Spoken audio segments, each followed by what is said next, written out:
He came to fix her breaker in the rain, just a kid with a toolbox.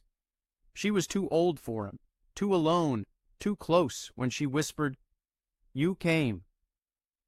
What happened in that dark kitchen changed him forever.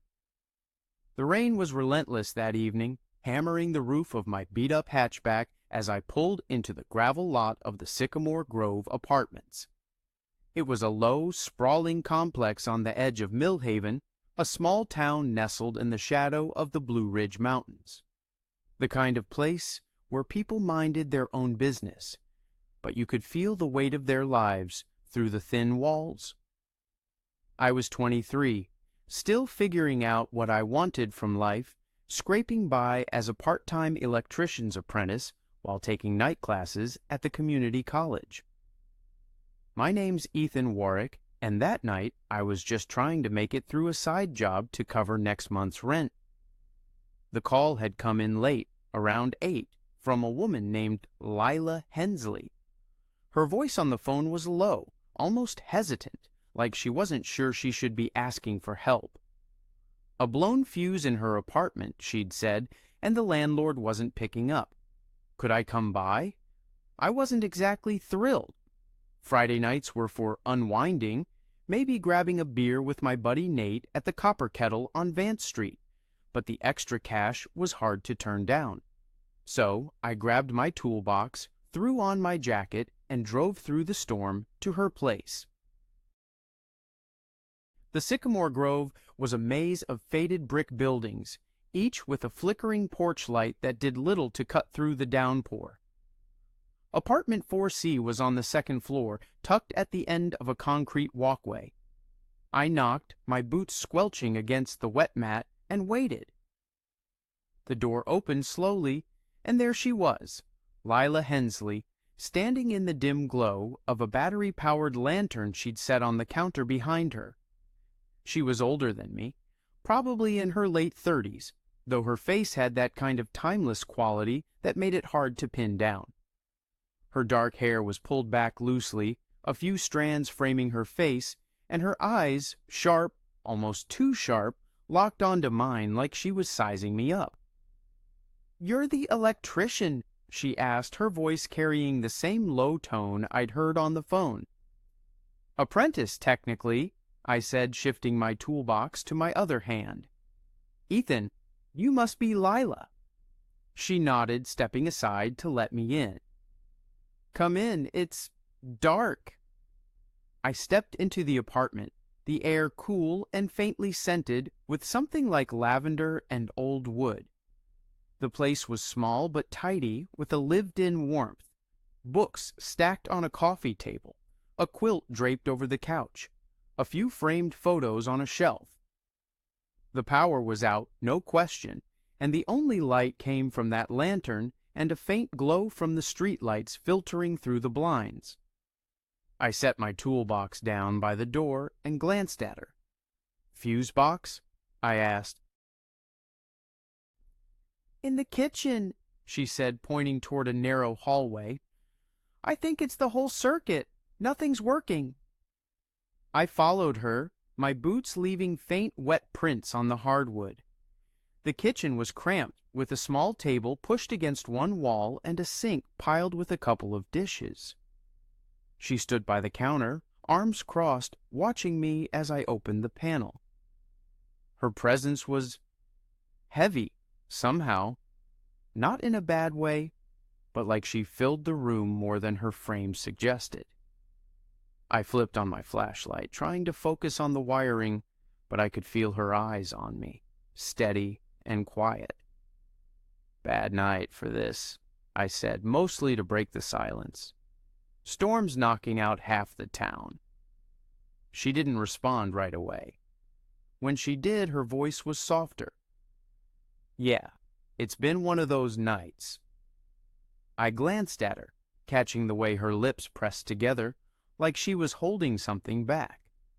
Her sweater was loose, but it clung to her shoulders in a way that made me notice the curve of her collarbone. I looked away, back to the fuse box, my fingers fumbling with the tester. "Get it together, Ethan. You're here to fix a circuit, not stare." The problem was straightforward: a tripped breaker, probably from the storm overloading the grid. I reset it, checked the connections, and flicked the main switch. The kitchen light buzzed to life, casting a warm glow over the room. Lila exhaled, a small sound that felt louder than it should have. "Thanks," she said, uncrossing her arms. I didn't know who else to call. "No problem," I said, closing the panel. "Should be fine now, but if it trips again, you might need the landlord to check the main line." She nodded, but her eyes lingered on me, like she was trying to decide something. "You want some coffee? It's the least I can do." I hesitated. It was late, and I was soaked, but something in her tone made it hard to say no. "Sure," I said, wiping my hands on my jeans. "If it's no trouble." She moved to the counter, pulling a bag of coffee from a cabinet. "No trouble? I wasn't sleeping anyway." I sat at the small table, feeling out of place in her kitchen. The rain kept pounding outside, a steady drum against the windows. She worked quietly, measuring out grounds, filling the pot with water. Her movements were deliberate, almost too careful, like she was buying time. I noticed a ring on her left hand, a thin silver band, worn but polished.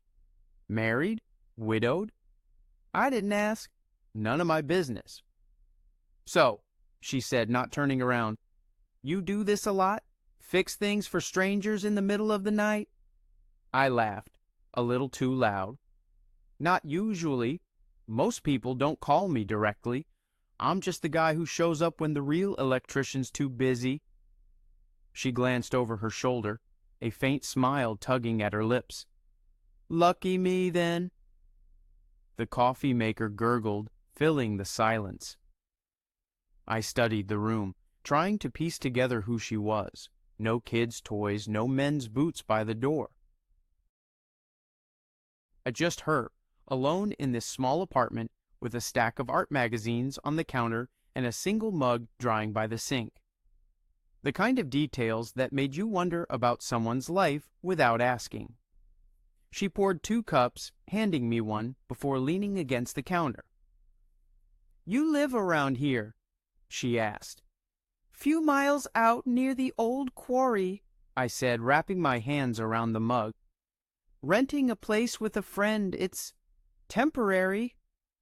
"Everything's temporary," she said, almost to herself. Her eyes flicked to the window, where the rain streaked the glass. "You get used to it."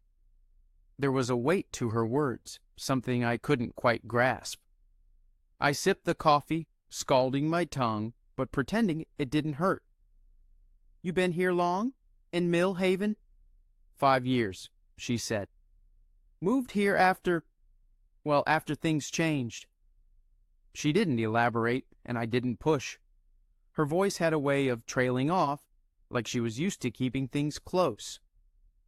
We sat there, the rain filling the gaps in our conversation. I should have left. Job was done, coffee was drunk, but I didn't. Something about the way she stood, the way her fingers traced the edge of her mug, made me stay. It wasn't attraction, not exactly. It was curiosity, maybe, or the sense that she was waiting for something and I didn't know what. "You didn't have to come out in this storm," she said suddenly, her eyes meeting mine again. "Most people wouldn't." I shrugged, feeling the heat of her gaze. "I wasn't doing anything else." She laughed, a soft, unexpected sound. "Honest, I like that." The air shifted just for a moment. Her smile faded, but her eyes didn't leave mine. I felt my pulse quicken, though I couldn't say why. It was just a look, just a moment, but it felt like more. Like she saw something in me I didn't even know was there. "I should go," I said, standing too quickly, nearly knocking over the mug. "Long drive back?" She nodded, setting her coffee down. "Right, thanks again, Ethan." I grabbed my toolbox, my boots heavy on the floor. She followed me to the door, her steps soft behind me. I turned one hand on the knob and caught her standing closer than I expected. The lantern was off now, the kitchen light casting shadows across her face. She looked at me, not saying anything, and I felt that same weight again, like the air was holding its breath. "Night," I said, my voice rougher than I meant. "Good night," she said, her voice barely above a whisper. I stepped into the rain, the door clicking shut behind me. My truck was across the lot, but I stood there for a second, letting the cold water soak through my jacket. What the hell was that? I shook it off, climbed into the driver's seat, and started the engine. But as I pulled onto the road, I couldn't stop thinking about her eyes, the way they'd held mine in the dark. This is only the beginning. You can't imagine what she'll decide to do in just a few hours. The next morning, the rain had stopped, leaving Mill Haven draped in a heavy mist that clung to the pines along Route 17. I woke up in my rented room on the outskirts, the one I shared with Nate in a creaky house off Juniper Lane. The place smelled of stale coffee and motor oil, a mix of our bad habits. My head was still foggy from the night before, not from drinking, but from the way Lila Hensley's voice had lingered, soft and deliberate, like a song you can't shake. I kept replaying that moment at her door, the way her eyes had held mine, and it unsettled me. I was 23, barely keeping my life together, and she was... what? A stranger with a blown fuse and a smile that felt like a question. I dragged myself to the kitchen, where Nate was already hunched over a bowl of cereal, scrolling through his phone. "You look like hell," he said without looking up. "Late night," I muttered, pouring coffee from the pot he'd left on the counter. It was bitter, overbrewed, but I drank it anyway. "Side job?" he asked, finally glancing at me. "Or you finally get a date?" I snorted, leaning against the counter. "Job. Fixed a breaker at some apartment in Sycamore Grove." Nate raised an eyebrow. "Sycamore Grove? That's the sad sack complex by the old mill, right? Who lives there?" "Just some woman," I said too quickly. "Needed help. Storm knocked out her power." He smirked, but didn't push. I was grateful for that. I didn't know how to explain the way the air had felt in her kitchen, the way her silence had been louder than words. I finished my coffee, grabbed my toolbox, and headed out for my Saturday shift at Harlan's Electric, a small shop tucked behind the Redstone garage on Maplewood Drive. It was grunt work, running wires, testing circuits, fetching tools for the senior guys, but it paid, and I was learning. The day passed in a blur of copper wire and drywall dust, but my mind kept drifting back to Lila. I didn't know why. I'd fixed plenty of breakers, met plenty of people, but none of them stuck like this. Maybe it was the way she'd said honest when I told her I had nothing better to do, or the way she'd stood so close at the door like she was waiting for me to say something I didn't know how to say.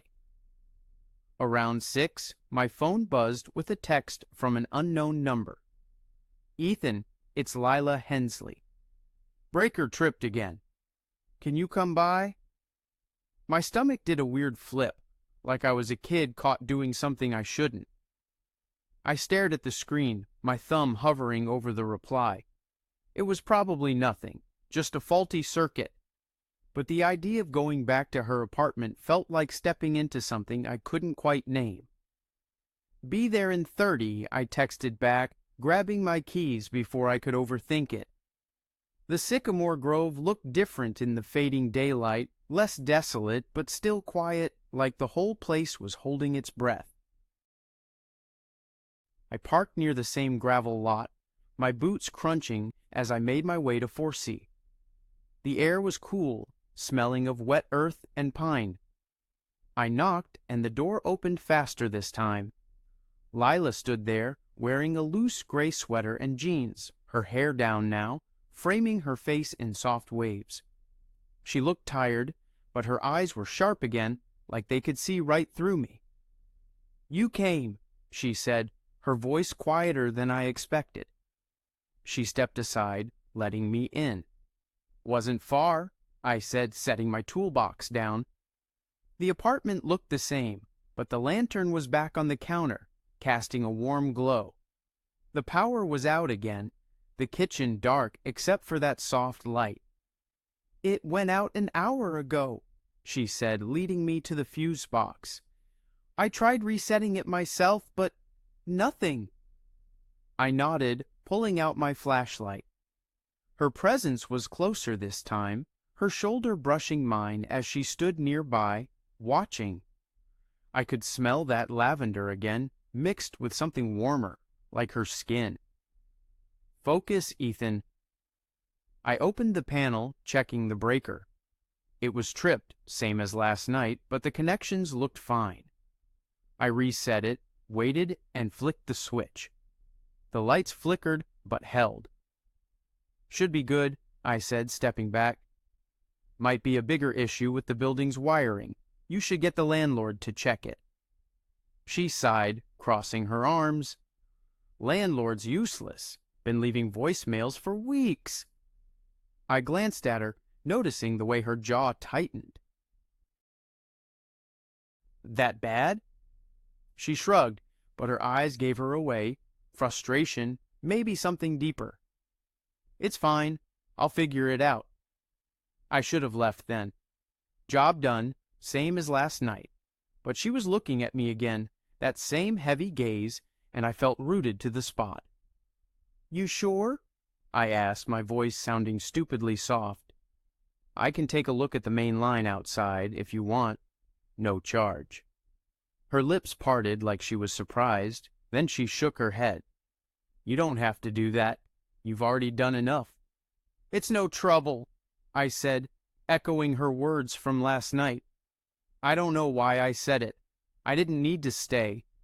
But the idea of walking out, leaving her in that dim apartment, felt wrong. She hesitated, then nodded.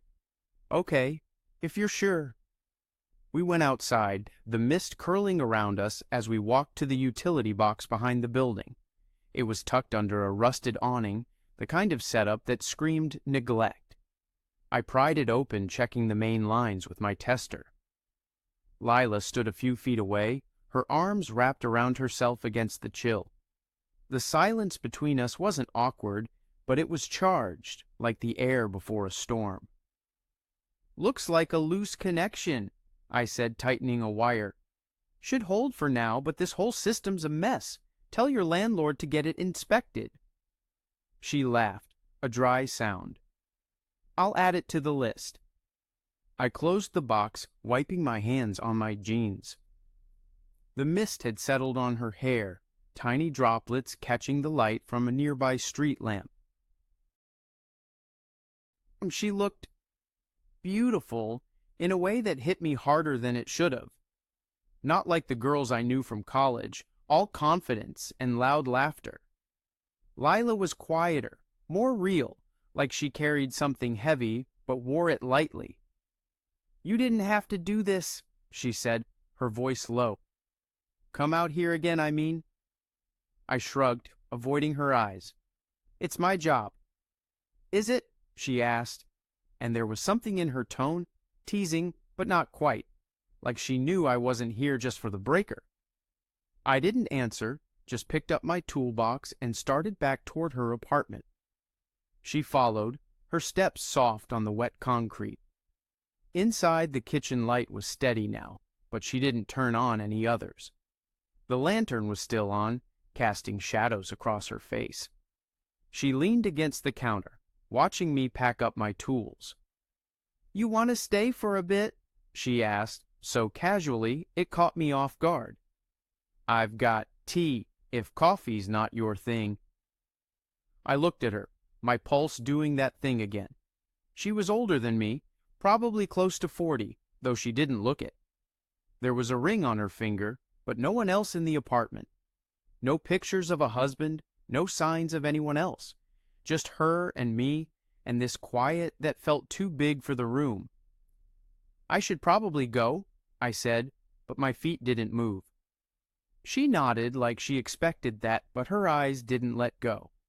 "Okay, but if you change your mind—" She didn't finish the sentence. She didn't need to.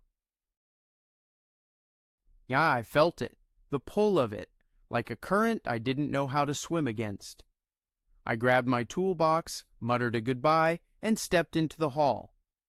The door closed softly behind me, but I stood there, my hand on the railing, the mist cold against my skin. What she'll say next will change everything, for her and for me. The next few days in Millhaven passed in a haze of routine. I went to work at Harlan's Electric, ran wires through dusty attics, and nodded along to Nate's stories about his weekend at the Copper Kettle. But my mind wasn't there. It kept slipping back to Lila Hensley's apartment, to the way her voice had softened when she asked me to stay, to the way her eyes had held mine like they were searching for something I didn't know I had. I was 23, still half a kid in some ways, and she was a woman who carried herself like she'd seen more of life than I could imagine. Probably close to 40, I figured, though her face didn't betray it, only her eyes did, with that quiet weight they held. I didn't hear from her again until Wednesday. I was in the middle of a night class at the community college, a stuffy room in the Langston building off Carver Street, trying to stay awake through a lecture on circuit theory.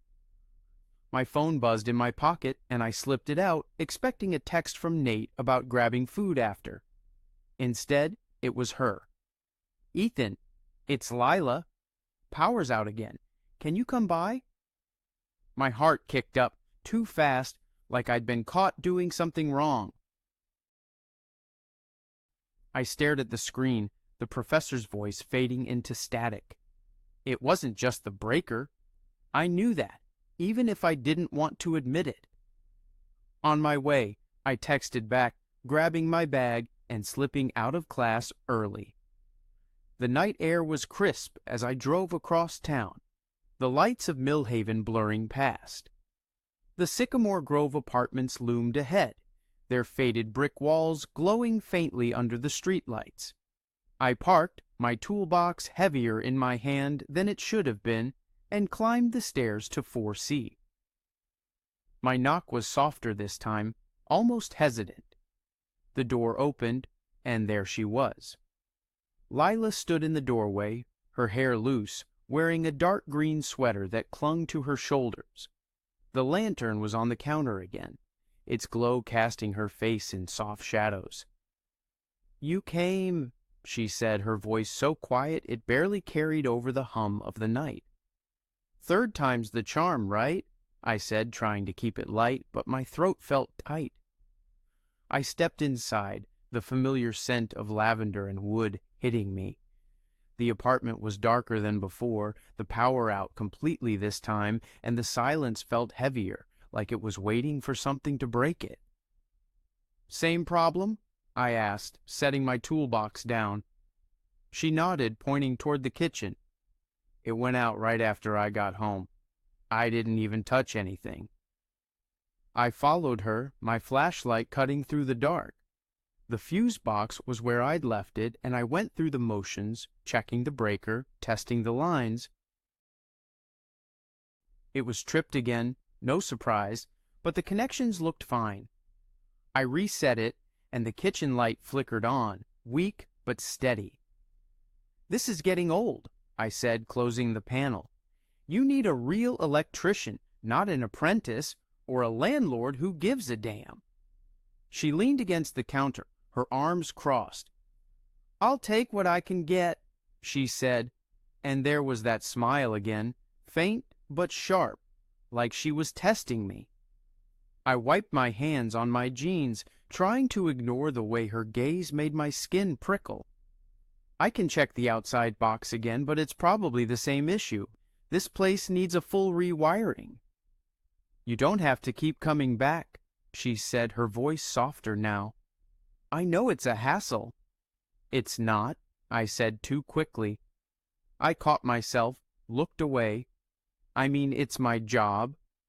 She didn't respond, just watched me, her eyes steady in the dim light. I should have left. I'd done what I came for. But my feet stayed planted, and the air between us felt thick, like it was holding us in place. "You okay here?" I asked, my voice rougher than I meant. "Alone, I mean, with the power acting up." She tilted her head like she was weighing my words. "I'm used to it," she said, but there was a crack in her voice, a hint of something raw. "It's been just me for a while." I nodded, not sure what to say. I noticed the ring on her finger again, that thin silver band. It wasn't my place to ask, but the question burned anyway. Widowed? Divorced? I pushed it down, focused on the toolbox at my feet. "If it goes out again, call me," I said. "I'll figure out something."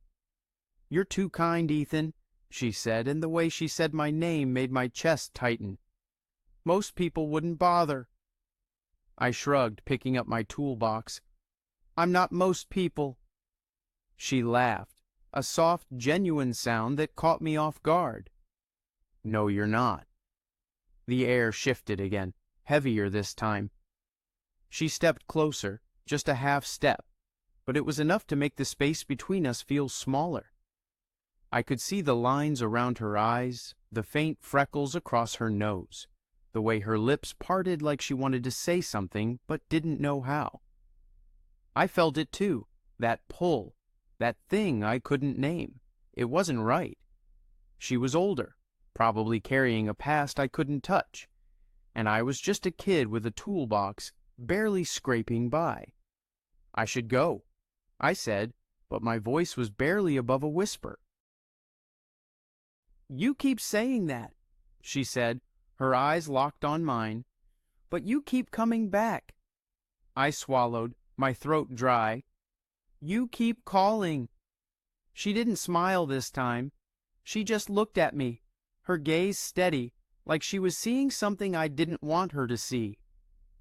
The lantern flickered, casting a shadow across her face, and for a moment it felt like we were the only two people in the world. My hand tightened on the toolbox handle, grounding me. I had to leave. I had to. But then she moved, so slowly it felt like a dream. She reached out, her fingers brushing my arm, light as a breath. "Ethan," she said, and it wasn't a question. It was something else, something that made my heart stutter. I froze, my pulse loud in my ears. Her touch was soft, but it burned, like a spark against dry wood. I should have pulled away. I should have said goodnight and walked out. But I didn't. I looked at her, really looked at her, and saw the pain in her eyes, the loneliness she'd hinted at, but never named. And I felt it too, my own quiet ache, the kind you don't admit even to yourself. "Lila," I said, my voice low, "what are we doing?" She didn't answer right away. Her hand stayed on my arm, her fingers curling slightly, like she was holding on to something she wasn't sure she could keep. "I don't know," she whispered, "but I'm tired of being alone." The words hit me like a punch. I set the toolbox down, not breaking her gaze. The kitchen was dark again. The breaker must have tripped while we were talking, but neither of us moved to fix it. The lantern's glow was enough, painting her face in soft gold. I stepped closer, close enough to feel the warmth of her, to smell that lavender and something deeper, something that was just her. "I shouldn't be here," I said, but my hand was already reaching for hers, my fingers brushing that silver ring. "Then why are you?" she asked, her voice trembling now, like she was as scared as I was. I didn't have an answer. Or maybe I did, but I couldn't say it. Instead, I closed the distance, my hand finding hers, my thumb tracing the edge of that ring. She didn't pull away. She leaned in, just enough, her breath warm against my cheek, and then, in the dark of that kitchen, with the rain starting up again outside, she kissed me. It was soft at first, tentative, like she was waiting for me to stop it. But I didn't. I kissed her back, my hands finding her waist, pulling her closer. It wasn't just a kiss, it was a confession, a release, a moment where everything we'd been holding back broke free. Her hands slid up my arms, her fingers digging into my shoulders, and I felt the weight of her life, her pain, her need, all of it pressed against me. When we pulled apart, her eyes were wide, like she couldn't believe what we'd done. "Ethan," she said, her voice breaking, "we can't." "I know," I said, but I didn't let go of her hand. "I know." She stepped back, her breath uneven, her hand slipping from mine. The lantern flickered again, casting long shadows across the room. "You should go," she said, but it sounded like it hurt her to say it. I nodded, picking up my toolbox, my heart still racing. I wanted to stay, to tell her it didn't have to be like this, that we could figure it out. But I saw the ring, saw the way her shoulders tensed, and I knew she was right. This wasn't ours to have, not really. I walked to the door, the floor creaking under my boots. I turned, one last time, and she was still standing in the kitchen, her silhouette framed by the lantern's light. "Good night, Lila," I said, my voice barely carrying. "Good night," she whispered, and it felt like goodbye. I stepped into the rain, the cold biting at my skin, and drove back to Juniper Lane. The truck's headlights cut through the mist, but all I could see was her face, her eyes, the way she'd said my name. Something had changed, not just between us, but in me. I didn't know what it meant, only that I'd carry it with me, always.